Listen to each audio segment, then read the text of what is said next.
중요의 깃발을 들고자 합니다. 저는 제20대 대통령이 되어 여러분과 함께 세상을 바꾸고 싶습니다. 제20대 대한민국 대통령 선거에 출마를 선언합니다. 저 정세균 밥 짓는 경제 대통령이 되겠습니다. 내 삶을 지켜주는 나라가 되어야 한다. 시대를 교체하는 젊은 대통령이 되겠습니다. 내가 행복한 대한민국을 만드는데 앞장서겠습니다. 제 자신을 팔러 왔습니다. 저 김두관이 이제 대한민국을 바꾸는 대통령이 되겠습니다.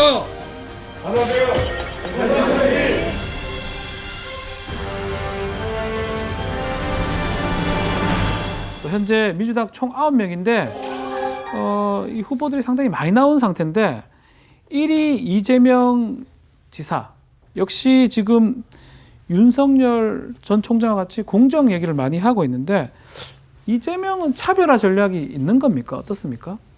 이재명은 본인이 걸었던 길이 네. 역사고 그것을 입증하겠다라는 것이고요. 지금까지 추진해왔던 여러 가지 정책들 소소하지만 하나하나씩 확실하게 매듭을 짓고 가는 모습이 어떤 점에서는 지금 이제 문재인 대통령과 좀 다른 행보였지 않습니까? 정권이 이 계승이 되려면 내에서도 정권 교체 같은 느낌이 있어야 돼요. 그냥 하는 사람이 또 하는 것처럼 보여서는 잘 안 되고 지금에 뭔가 부족한 게 있는데 그런 거를 이기는 같은 편의 후보가 나가는 게 좀 유리하다 이런 그림이 항상 있기 때문에 그런 그림을 기준으로 놓고 봤을 때 이재명 지사에 대한 많은 사람들의 지지가 지금 따르는 형편이라고 보고요. 이 바깥에 잘 모르시는 분들이 보고 항상 하시는 말씀이 민주당은 민주진영은 검찰 개혁하는 사람들이 다수 아니냐. 네. 뭐 혹은 뭐 이제 문재인 대통령 지지하는 사람들이 열성 지지자들의 이 비중이 크지 않느냐라고 이야기를 하시는데 가만히 생각해 보십시오. 이재명 지사가 문재인 대통령과 굉장히 가까운 사이라는 생각이 드는 사람들 별로 없고 네. 그리고 이재명 지사가 지금까지 검찰 개혁과 관련돼서 무슨 대단한 입장을 내놓거나 윤석열 총장하고 완전히 선을 긋거나 이런 것을 우리가 본 적이 없잖아요. 본 기억이 없습니다. 그럼에도 불구하고 부동의 1위를 차지하고 있다는 것. 즉 민주당 내부에서도 당원들과 여론을 중심으로 해서 다음번에 이길 수 있는 후보, 확실히 실체가 있는 후보를 지지한다는 측면에서 이재명 지사의 강점이 있다라고 보고요. 이제 그렇게 해서 본인 활동을 잘 해가는 게 중요하고 다만 이제부터 펼쳐질 검증 국면에서 네. 2위 이하의 모든 후보들이 이재명 지사를 공격하게 될 텐데 그 공격에 두들겨 맞아야 된다. 이거를 안 맞으려고 뭐 글로브를 끼고 하자 뭘 하자 자꾸 룰을 정하면 룰을 정할수록 이재명 지사에게 불리해진다. 저는 아무 룰을 관심 없고요. 가운데 서 있을 테니까 8분이 와서 저를 때리세요라는 마음으로 준비를 하시면 좋은 성과가 나겠다 싶은 생각이 듭니다. 저는 제가 이재명 지사에 참모라면 빨리 이거 하나는 좀 보충하시라, 보완하시라라고 말씀드리고 싶은 게 뭐냐면 중도층, 그래도 민주당을 지지했던 중도층을 그래도 견인해 올 수 있도록 해야 하는데 그런 지식인을 빨리 발굴해라라고 말씀드리고 싶어요. 지식인의 발굴? 그러니까 예전 같으면 저희가 보수 쪽에서 되게 아팠던 게 뭐냐면 걸출한 스타가 있었잖아요. 진보 쪽엔. 유시민, 조국. 그러니까 우리가 그래 민주당 나빠 막 이렇게 생각해도 유시민과 조국이 아니야 보수가 더 나빠. 보수는 이런 걸 잘못했어. 지금 이래야 돼. 라고 가름말을 타줬어요. 그러면은 저희가 보수 쪽에 있더라도 저 말이 맞네. 야, 우리는 왜 저런 사람들이 없을까? 라고 생각했는데 조국과 이제 유시민은 희화화 됐어요. 네. 그렇기 때문에 이재명 지사와 관련해서 진영은 확실히 이재명 지사를 밀고 있지만 중간지대 쪽에서 아니야 이번에 보수가 하면 안 돼. 이재명이 해야 돼. 그게 맞아. 라고 심판자, 가름마 역할을 해줄 지식인, 국민의 신망을 받는 같은 지식인이 필요하다. 네. 국민의힘하고 민주당이 좀 비교되는 부분이 국민의힘은 지금 이준석 대표를 중심으로 뭔가 흥행이 되는 모습입니다. 그런데 민주당은 대선 기획단을 짜긴 짰는데 글쎄요 흥행이 그렇게 안 되는 모양새입니다. 집중을 하지 않는 것 같아요. 지금까지는 그렇지만요. 경선 과정에서 보여줘야 됩니다. 지금 뭐 4차례 토론을 8명이 뭐 9명이 모여서 하는 거 뭐 이런 거 보여주겠다. 그거 재미없는데 딱 봐도. 하지 말아야죠. 이 5명 하는 것도 힘들어 죽겠는데 8명, 9명 와서 그렇습니다. 어떻게 하겠습니까? 그럼 뭐 이제 제 생각은 한 명을 세워놓고 나머지 8명이 1시간 동안 때리기. 1대8로. 이런 정도로 강도 높게 진용을 짜고 그리고 그런 말을 험한 말을 이 후보들이 하기 힘들면 험한 말 해줄 다른 사람들을 고용해서 고용이란 말은 좀 표현이 지나쳤군요. 자객, 다른 분들을 용병. 모셔서 자객들을 모셔서 대신 토론을 한다든지 이야. 이런 형태로 해서 국민들이 보기에 피 좀 나는데 이런 생각이 들어야 경선에 흥행이 된다. 네. 검증이 철저해야 된다는 얘기를 또 제가 강조해서 드리는 얘기는 지금 덥죠. 에어컨 튼 여름이지 않습니까? 네. 지금 검증 다 해놓으면요. 네. 예. 찬바람 별고 눈 오는 계절에 국민의힘과 이 민주당의 후보가 맞부딪히게 되는데 그때 그해 여름에 무슨 일이 있었는지 아무도 기억 못합니다. 기억을 못한다. 지금 검증을 철저하게 해놓고 겨울을 대비하면 거기에서 봄의 승리가 올 것이다라는 말씀드리겠습니다. 실제로 우리 김성애 대변인이 민주당 대변인이 아닙니다. 열린민주당 대변인이기 때문에 이렇게 강하게, 예. 강력하게 남의 얘기니까 얘기할 수 함부로 할 있다. 수 있는 거죠. 본인이 민주당 대변인 이렇게 얘기할 수 있겠습니까? 못하죠. 그렇죠. 예. 이거는 정확하게 짚고 넘어가야 될 것 섭외를 같아요. 너무 잘하시지 않았나? 아니 뭐 흥행 바람을 좀 불어올 카드 말씀을 계속 하시는데 네네. 저 그런 의미에서 추미애 전 장관의 이 출마 선언 등판 좀 의미가 있다고 보는 게 나오자마자 3위가 됐어요. 예. 정세균 총리보다도 더 높은 전 총리보다도 더 높은 지지율을 좀 받고 있는 상황인데 일부에서는 벌써부터 뭐 추윤 구도 이렇게 만들어 가더라고요. 뭐 중도층 지지를 좀 잃지 않겠느냐라는 우려도 있긴 하지만 민주당 경선만 봤을 때는 충분히 흥행 카드로 좀 작용할 수 있지 않을까요? 어때요? 제가 딱 한마디로 말씀드릴게요. 예. 그 민주당 진보 측에 아주 큰 어린이신 유인태 전 의원께서 한마디 하셨죠.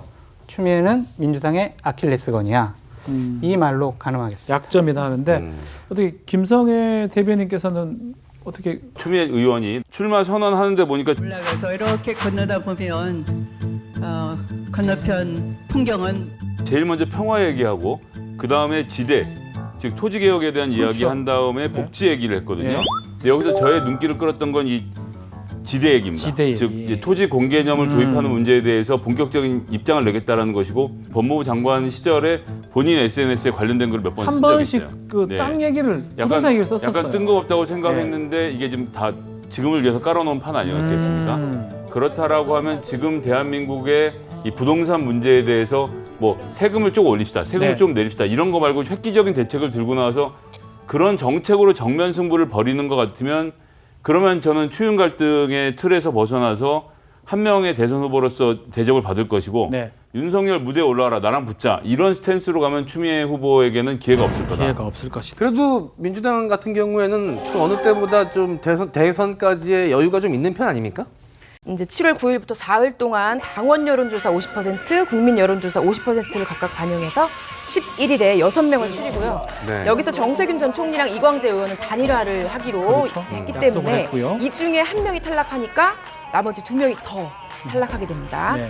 같은 득표율이 2명 이상이면 여성과 연장자 순으로 순위를 결정합니다. 예.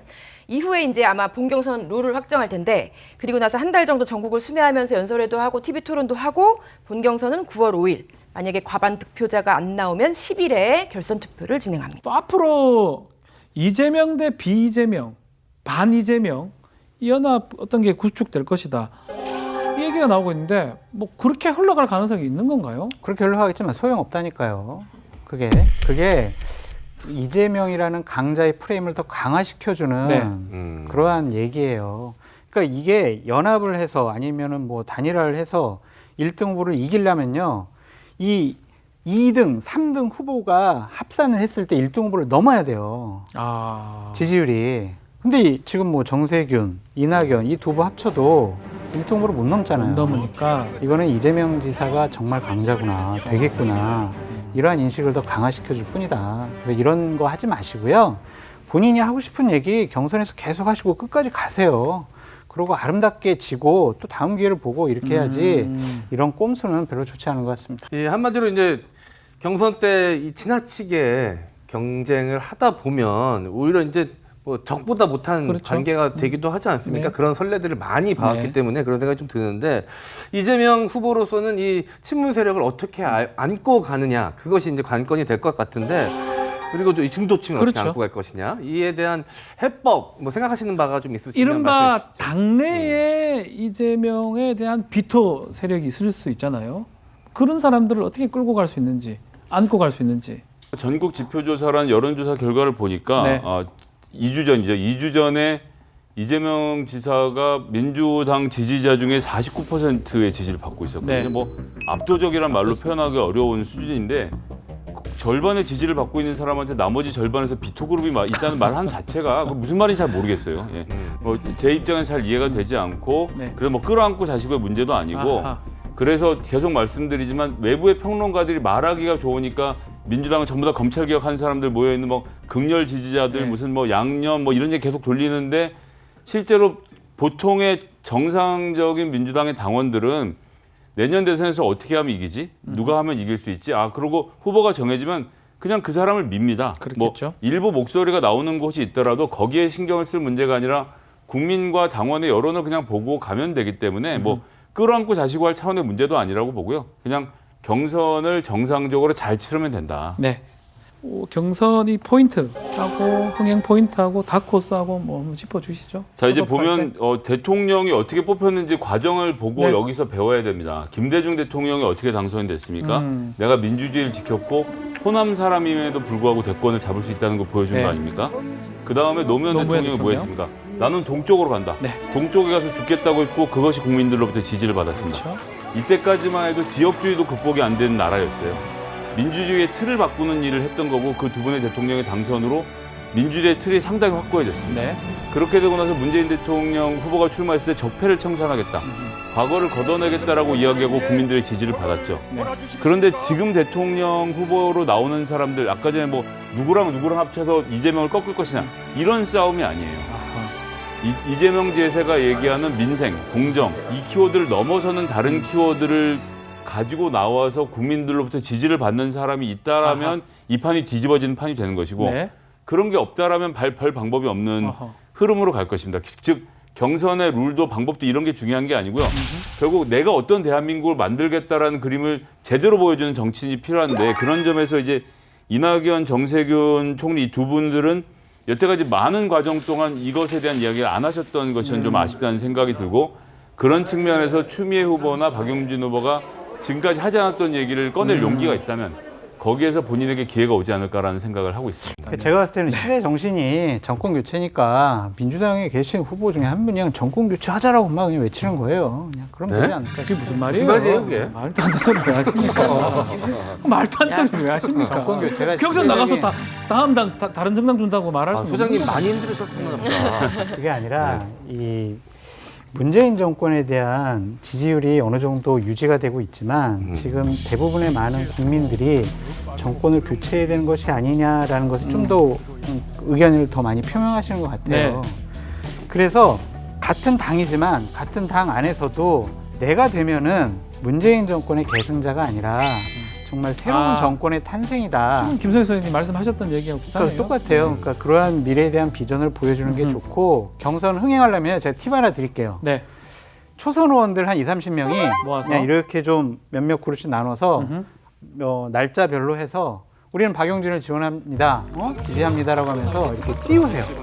그래서 박용진 의원이 자꾸 언론에 나오게 하고 그 사람이 대한민국을 어떻게 이끌어가겠다라는 거 많은 국민들이 알게 하고 그래서 재평가 받고 그래서 이재명의 대항마 박용진 의원 이런 식으로 가야지 이낙연 전 총리, 정세균 전 총리는 문재인 정권 실정에 1차적인 책임이 있는 분들이에요. 국무총리를 했기 때문에. 그러니까 이분들은 태생적인 한계가 있다라고 말씀드립니다. 실정이라고 하기에는 지지율이 40%가 넘고 있으니 참 어떻게 봐야 돼요? 부정적으로 평가하시려고 노력하시는 건 알겠습니다만 숫자로 저는 뭐 가름하겠습니다. 요 얘기는 드리면 40%를 득표했었어요. 지금도 40%예요. 그러면 괜찮은 거 아닌가요? 60%가 그래도 반대하고 있다라고 말씀드려요. 글쎄요. 60%가 반대. 아니 왜 편들어요 근데? 아니요. 그냥 40%가 득표했는데 아니 60%가 지지하는 게 아니라 40% 지지하고 60%는 반대를 하거나 의견을 보류하고 있잖아요. 그러면 지지를 안 하고 있다라고 판단해야죠. 네. 최재형 감사원장이 41%로 당선된 정권이 원전을 탈원전하겠다는 게 말이 되느냐라는 말이 딱 떠오르네요. 비슷한 것 같긴 한데요. 네, 뭐 저는 뭐 중간에 있기 때문에 뭐 이 말도 일리가 있고 뭐 그렇게 얘기를 드리겠습니다. 아 진짜 제 편도 좀 들어주세요, 진짜. 들어주잖아요. 제가 많이 끄덕였네. 제가 많이 끄덕였네. 네, 소장님 그 소문 돌던데 대권 주자들 엑스파일 다 갖고 있다고. 이재명 엑스파일 갖고 있다는데. 아니 그러니까 어떤 분이 연락 오셔가지고 네. 이재명 엑스파일 있는데 좀 드릴까요? 막 이러더라고. 그래서 내가 주지 말라고. 이렇게 엑스파일이라면 지금 치가 떨린다고. 그랬습니다. 자, 오늘 여야의 대권 구도 짚어봤습니다. 여권 이재명 지사가 앞서는 가운데 어떻게 하면 또 흥행이 될 수 있는지 그게 가장 고민인 것으로 보이고요. 야권 역시 앞으로 대권 레이스 어떻게 진행될지 아마 많은 국민들이 관심을 가지지 않을까 이렇게 얘기가 됩니다. 자, 뉴스 코멘터리 막전 막후 오늘은 여기까지 하겠습니다. 시청해주신 여러분 감사드리고요. 저희는 토요일 날 저녁 7시 55분에 다시 찾아뵙겠습니다. 고맙습니다. 좋은 얘기 또 강한 얘기 뭐 계속 얘기를 하지만 우리 김성애 대변인은 민주당도 아니고요. 국민의힘도 아니기 때문에 남의 일이기 이렇게 때문에. 강하게 이렇게 못되게 말을 할 수가 있는 겁니다. 못되게 했나요, 그 제가? 못된다는 게 뭐냐면 네. 나랑 관계가 없으니까 객관적으로 얘기한다는 것이지요. 객관적과 못되게는 많이 다르긴 합니다. 못되게 한 걸로 하겠습니다. 냉정하게 이렇게 표현하겠습니다. OBS의 시청률을 올리기 위해서는 뭘 하시든 하겠습니다. 이렇게 하면 또 윤석열 총장이 또 보시니까. 아, 네. 예, 알겠습니다. OBS